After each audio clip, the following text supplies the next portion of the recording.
has an office here in Los Angeles. They're a group of human rights lawyers that are helping out with many of the cases where there's strong connections with families that are here in Los Angeles, and many times the successful adjudication of these cases results in them coming to the Los Angeles area.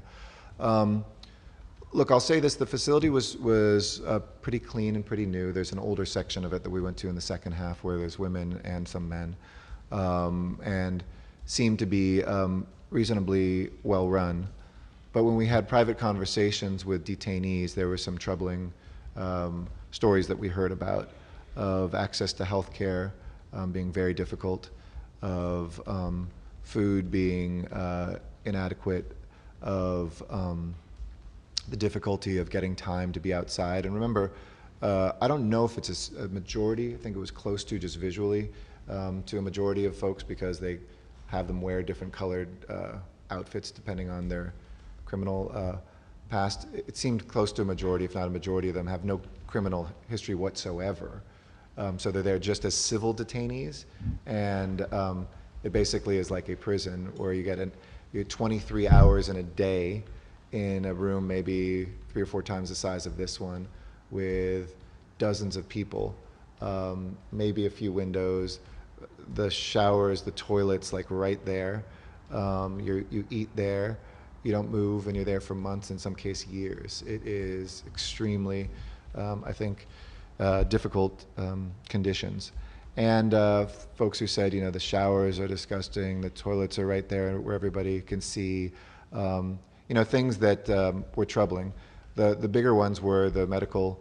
We heard one instance of a woman whose fellow detainee had a stomach that was bloating and getting bigger and bigger, and they told her it was just indigestion and gave her gas medicine and took her to a hospital and then said it was nothing, and it wound up being ovarian cancer. And because she didn't get treatment quickly, it was already at a stage. It sounded like incredibly developed, and then they finally just said, okay, then you're released. So I think she just got released so that they wouldn't even have to deal with her situation. So there were stories like that that were very troubling. Sometimes guards who swore at people, and language difficulties, you know, getting more upset and yelling at people who don't even speak English. And then there's the Inspector General's report that came out there of some troubling things in healthcare and dental care, and curtains that were kind of bed sheets together, but that could be used as nooses, and there's been suicides there too. So there was a lot of very difficult stories there. How many people did you talk to directly? The detainees? I had 2 interviews that I participated in for a while. So 2 detainees? But the group of all of us talked to, I don't know, I think there were like 30 to 70 people that were set up, but you know, they only get an hour, so I don't know how many the whole group was able to talk to. So the stories you're telling, you heard secondhand from someone else who talked? That was direct, firsthand. But you said you talked to 2 detainees. Okay, so they told you all of this different information. They were... Yep. Okay. And how many hours did you spend there? Yeah, I think it's about 4 hours. Yeah, a little over 4 hours. Yeah. Yes. Did you see Victorville? No, I did not. Do you know anything else? Because I know that a bunch of people were moved from... Yeah, they talked, not in my case. I think you spoke to somebody that was at Victorville who said it was like horrible up there. Yeah. I talked, and then one of the people I talked to had been down here at the downtown detention facility, which is more criminal, but she said, you know, this is really bad too, because then there's people held civilly there too, on their way to, you know, for a couple days on their way. Yeah. Is there any power in the city? I mean, that's not an No. urban city, Los Angeles. And nor is it even considered city land. Yeah. Mayor, you said several times in the talk that you, primary job of the mayor, Yep. the father of the mayor, Sure. is making sure Democrats get elected Yep. in November. And I think it was yesterday that there was a poll that came out that says, you know, Trump is at 47% higher than Obama was at this point in history. That, I mean, that was what my takeaway was from it. I have pretty good memories. I think that's what it was. Bottom line, are you, well, what's your gut tell you? Well, my gut says that Trump isn't on the ballot, and my gut says that there's a lot of really close races, but that Democrats have incredible talent across this country that's out there, and I think it could be a very good year for Democrats running for House. Some of the state houses, some of the governors races as well. But I'll keep that in general terms since we're in city facility. I don't want to advocate for anybody, but that's my analysis, is that they're in a good position. Yeah. Asking which race you're closely paying attention to, because we have, Oh my God, I'm paying close attention to all to 7 seats here in California. I probably have about 45 races that I'm tracking pretty closely, and hitting for fish. Tonight I'm going to be with Gil Cisneros. He's one that I'm looking very closely at. Katie Hill, another. I think that, the ones right here in our backyard are probably ones I've focused the most on. And Harley Ruda, I would say those 3 are still the ones that are still a razor's edge. I think Mike Levin is in a better position. Yeah, those would be the ones I would analyze. Are you going to get involved in the LAUSD negotiations now that Already- things have broken down? Yeah, already have been, and I speak probably every couple of weeks with the superintendent and frequently with the union officials as well. One thing that I've instructed city staff to do is to be prepared for a strike for the families, whether that means our rec and parks facilities or our libraries, extended hours, things like that, to accommodate whether it's for a day or 2 or whether it be longer, while very strongly urging the parties to go through this fact-finding process. It's nice that that's locked in right now. There's a fact-finding process under a state mandate to resolve some of those issues, but I've asked my budget team to look closely at the LAUSD budget, see what sort of creative ideas we have or what things we can help with. I've had discussions with both the union and the superintendent, offered to convene a discussion on class size, which is, I think, a really important issue for teachers and a really important issue for Angelenos.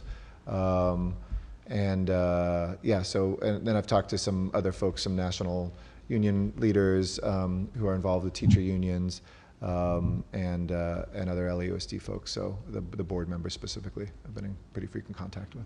Any advice for LA parents who may have kids going to school with? I think for the parents, my advice is for the adults who oversee their children, which is to get this deal done.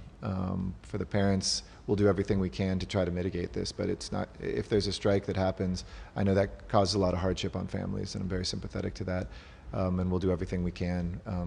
But I think parents can continue to raise their voice too, saying that they want to see this resolved, they want the district to step up and legitimately take on the issue of class size that affects their kids, but they also want the union to stay at the table and not strike.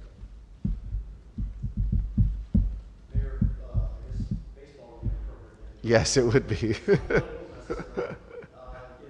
go to any of the games? I don't have plans to yet. I'm going to try to maybe sneak over on Sunday, but I'll be out this weekend campaigning for folks here in California, in LA County and Orange County. No, look, my advice to the Dodgers are definitely not asking my advice, but if they were, my advice is that you guys got this. You know this. You have this. Your bats swing as hard as anybody else. We've got the pitchers. You had a night to adjust to the Red Sox. It was a great game of chess until the end, and let's just do what we did last time. We lost our first game and we won the series. So this is our year. I have a lot of confidence in these guys, and I'm hoping we can pick up one from Boston. Sounds like you're playing some time you're scheduled for a parade. No, last year we started playing the parade, and I feel like that's what was the nail in the coffin in Game 7. So I told my staff, I don't know if they are, I said, we will never talk about the parade until we have won. I know some responsible people probably have to, but I'm too superstitious. There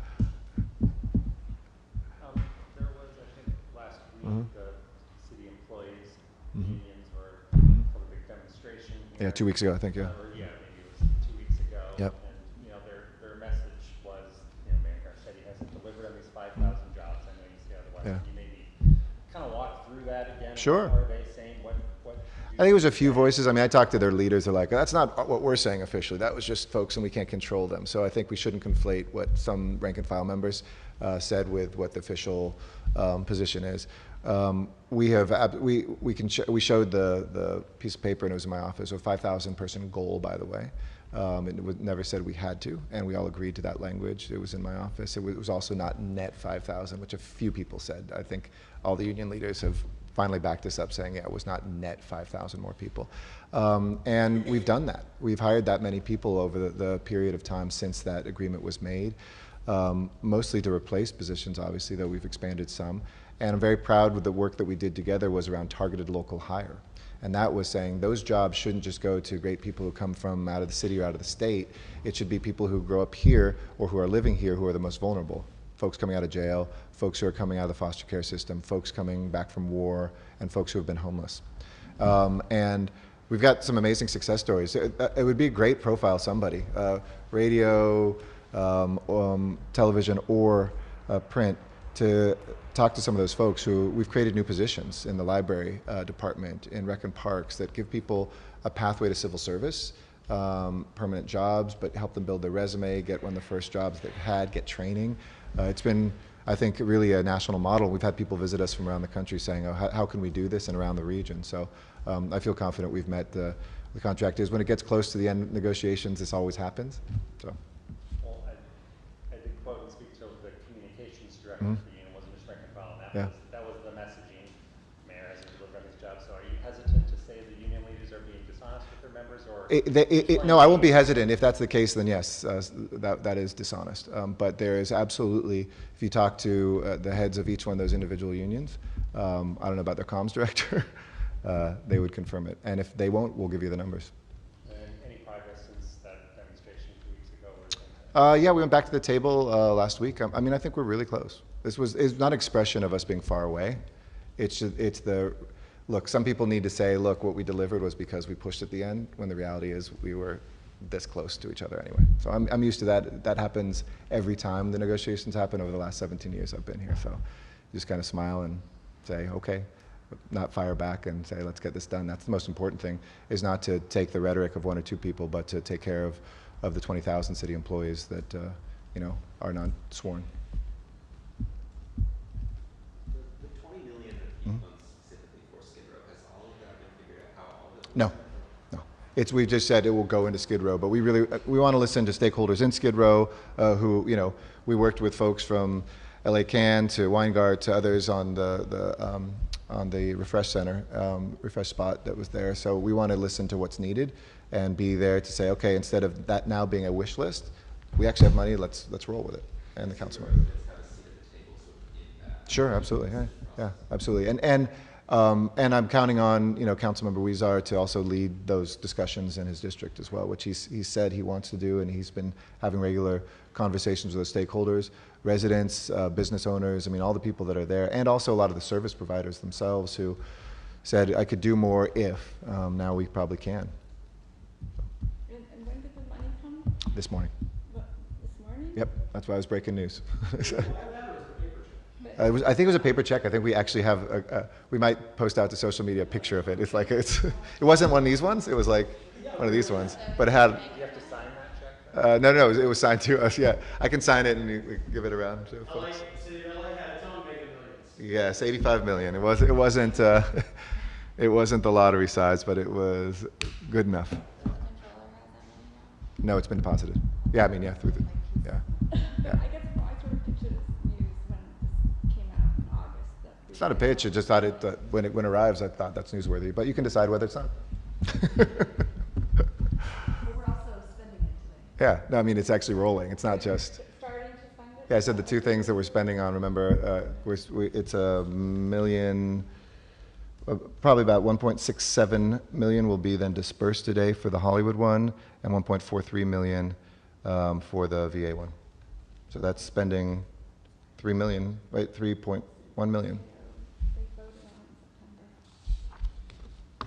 So you deploy that money over, I can't remember the time frame. We have until the end of 2019, beginning of 2020, to spend that out. But if we can spend it quicker than that, I think it's a good thing to be able to go back to the state in their for our next fiscal year and say, look, we do have to match some pieces of it, yeah.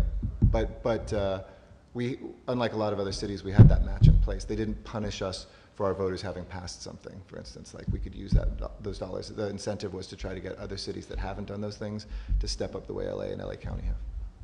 Any thoughts on your meeting last year with Mohammed bin Salman now that what's going on? No new thoughts. Obviously it's incredibly troubling. One of the reasons I wanted to meet with him was to talk about human rights in Yemen. I think I was maybe the only person or one of the few people that brought that up, if not the only one. because that was of concern to me, and that was one of the reasons I wanted to sit down with him. So, I mean, I think it's, everybody's pretty horrified and disgusted to see what's coming out. And as bad as the stuff coming out of Saudi Arabia was the dissembling coming out of Washington, that this was supporting the initial lies that came out. But no, it's horrific, it's horrible, and condemn it in the strongest terms possible. What was your feeling about him when you met him? You know, that he was interested in modernizing the country. We talked about, I also brought up with him women's rights, which was important for me to talk directly to him, of saying, okay, good step to let women drive, but there's a much fuller range of things we can do for gender equality, and it's going to be very important, in my opinion, for the evolution of the country and for the human rights record of the country. You know, he seemed focused. He wasn't defensive about those things when I brought them up. And you know, he talked about wanting to have a greater presence of Saudi investment here. Obviously, they've been doing stuff in entertainment and tech, all that kind of stuff. But no, I mean, I brought those things up with him because I thought it was really important to hear those voice while I was here, that this wasn't just a money tour. It's about a quarter of the oil imported into the state of California is sourced from Saudi Arabia. Is it? Yeah, it's somewhere. It's like in the 20s. Is that current even with us being net? I don't. This is what I'm. Okay. But I was curious if you're conscious of in your job where the oil in LA City. I don't know that. I thought we were a net exporter now in the United States, so I don't know. It could be very likely that's not the case anymore, but I don't know. And as a worldwide commodity, it's also tough to know always where things come from because they go to third countries where they're gathered, but I don't know. Did you buy a lotto ticket yesterday? I didn't. I try not to gamble. I think money's always